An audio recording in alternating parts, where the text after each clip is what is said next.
जय हिंद। स्वागत है आप सभी का।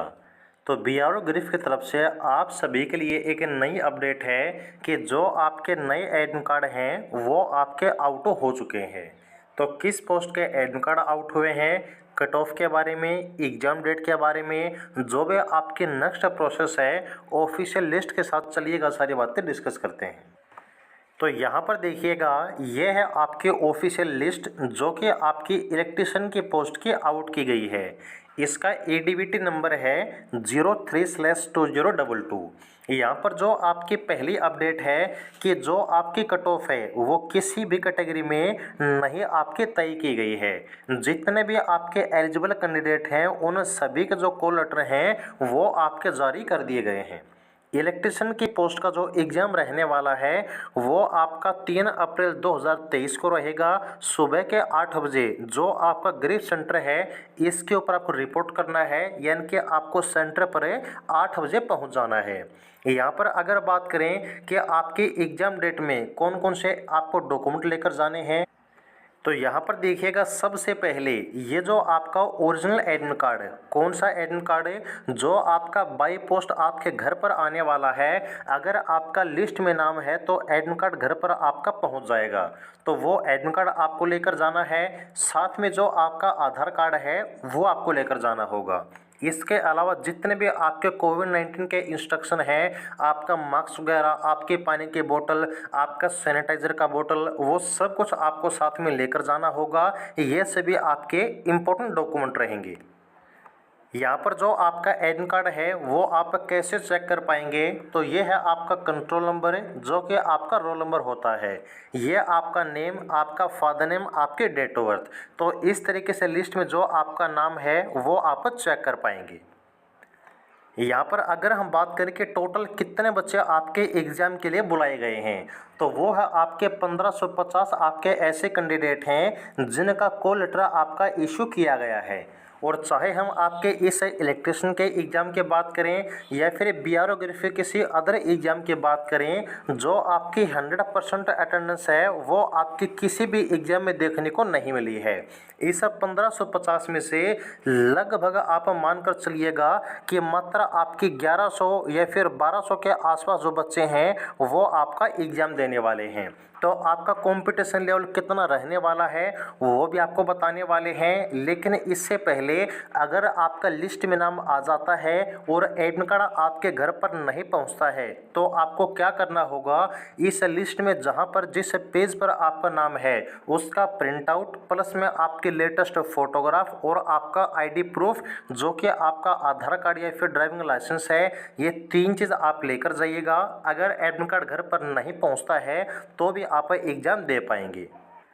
अब अगर हम बात करें कि आपका जो कंपटीशन है इलेक्ट्रिशियन की पोस्ट का वो कितना रहने वाला है, तो उससे पहले ये जो आपका डाटा है वो आपको थोड़ा सा याद दिला देते हैं। यहाँ पर देखिएगा, जो आपकी पहले नोटिफिकेशन में वैकेंसी आउट की गई थी इलेक्ट्रिशियन की पोस्ट की, वो थे टोटल आपकी 30 वैकेंसी। लेकिन बाद में आपको हमने बता दिया था कि जो इलेक्ट्रिशियन के फॉर्म हैं स्पेशली यूआर कैटेगरी के, वो आपके दोबारा से फिल हुए थे। और यहाँ पर जो आपके टोटल वैकेंसी हैं इनको बढ़ाकर आपका 91 कर दिया गया था। तो यहाँ पर आपके टोटल जो बच्चे बुलाए गए हैं वो 1550 हैं, वैकेंसी टोटल आपकी 91 हैं। तो यहाँ पर हम देख सकते हैं कि लगभग आपके 17 जो कैंडिडेट हैं वो अब फाइट करने वाले हैं एक वैकेंसी के लिए, स्पेशली किस में, रिटन एग्जाम में। लेकिन ये डाटा 17 आपका नहीं रहेगा। आपको हमने बता दिया है कि आपकी 100% जो अटेंडेंस है एग्जाम की वो कभी भी बीआरओ ग्रिफ में नहीं बनती है। तो यहाँ पर ये जो 17 बच्चे हैं इनको आप जो है 12 या फिर 13 आपके जो कैंडिडेट हैं मानकर चल सकते हैं कि अभी एक वैकेंसी के लिए फाइट करेंगे। और लास्ट तक ये जो आपका डाटा है वो बिल्कुल आपका ना के बराबर बचेगा। और ये इसलिए नहीं बचेगा क्योंकि जो आपकी प्रोसेस होती है आपकी सिलेक्शन की वो इसमें थोड़ी सी अलग होती है। अब पूरी प्रोसेस क्या रहेगी चलिए आपको वो भी बता देते हैं। तो देखिएगा यहाँ पर जो आपका सबसे पहले रिटन एग्जाम होने वाला है उसमें कौन कौन से टॉपिक आपसे पूछे जाएंगे वो सभी यहाँ पर आप भी देख सकते हैं। टोटल आपके 2 सेक्शन एग्जाम में आने वाले हैं। यहाँ तक आपका ट्रेड का सेक्शन है, दूसरा आपका जीके का सेक्शन है। जो आपकी जीके पूछी जाएगी ना वो तो बिल्कुल आपके नॉर्मल रहेगी, लेकिन यहाँ पर जो सबसे मेन पार्ट रहेगा वो है आपका इलेक्ट्रीशियन की ट्रेड का। ट्रेड के कौन कौन से टॉपिक आपको तैयार करने हैं, तो सबसे पहले जो आपके वायरिंग के टाइप हैं सबसे इम्पोर्टेंट है, आपको अच्छे तरीके से तैयार करने होंगे। इसके अलावा चार्जिंग बैटरीज के बारे में आपको टॉपिक तैयार करने हैं। यहाँ पर आपका जो वर्कशॉप में मेंटेनेंस है इलेक्ट्रिकल मशीनरी का वो किस प्रकार से होता है, क्या प्रोसेस होती है, वो चीज़ें आपको तैयार करनी होंगी। यहाँ पर जो आपके सिंपल इलेक्ट्रिकल कैलकुलेशन होते हैं वो आपसे पूछे जाएंगे। जो यहाँ पर आपके मेजरिंग और टेस्टिंग इंस्ट्रूमेंट होते हैं इलेक्ट्रिशियन में वो कैसे कौन से किस टाइप से आपके यूज़ में लिए जाते हैं वो चीज़ आपको पता होनी चाहिए। और यहाँ पर इलेक्ट्रिकल मोटर एंड आपके जनरेशंस के बारे में जितने भी आपकी चीज़ें हैं वो अच्छे तरीके से आपको तैयार करनी होंगी। बस अगर ये टॉपिक भी आप तैयार कर लेंगे ना सिलेक्शन बिल्कुल आपका आराम से हो जाएगा। लेकिन यहाँ पर इन टॉपिक को थ्योरेटिकल आपको तैयार करना ही है, लेकिन इसके साथ साथ आपको जो प्रैक्टिकल नॉलेज है वो भी आपको रखनी होगी। ये जो प्रैक्टिकल नॉलेज है आपकी कब काम में आएगी, तो देखिए सबसे पहले तो आपको उन्होंने बताया कि आपका रिटन एग्जाम होगा।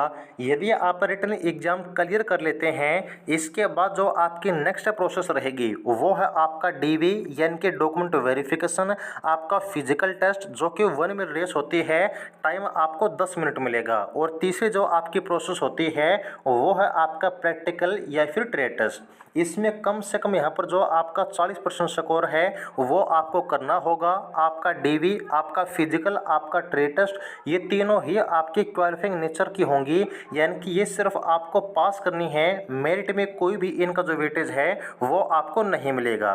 तो ट्रेड टेस्ट में आपको जो प्रैक्टिकल चीज़ें हैं वो कैसे पूछी जाएंगी, तो यहाँ पर देखिएगा ये जो आपके 3 टॉपिक हैं वो आपसे पूछे जाने वाले हैं आपके प्रैक्टिकल या फिर ट्रेड टेस्ट में। तो यहाँ पर कौन कौन से टॉपिक हैं, सबसे पहले है कि यहाँ पर आपके जो मेकिंग ऑफ जॉइंट्स या फिर फिक्सिंग ऑफ स्विच बोर्ड्स या फिर आपके एमसीबी। तो यहाँ पर आपके जॉइंट्स वगैरह के बारे में जो आपका स्विच बोर्ड है, एमसीबी है, इनकी फिक्सिंग वगैरह है वो प्रैक्टिकल रूप से कैसे होती है वो आपको पता होनी चाहिए।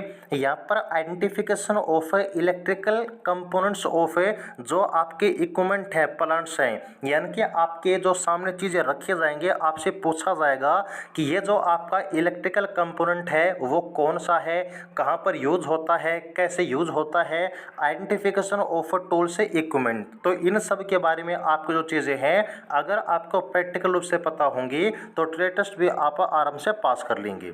ओके, और उसके बाद आपकी मेरिट लिस्ट आउट की जाएगी। मेरिट में जिस बच्चे का नाम आएगा उसका मेडिकल एग्जामिनेशन होगा और जो बच्चा मेडिकल क्लियर कर लेता है उसका फिर यहाँ पर जो ज्वाइनिंग लेटर है वो आपका दे दिया जाएगा।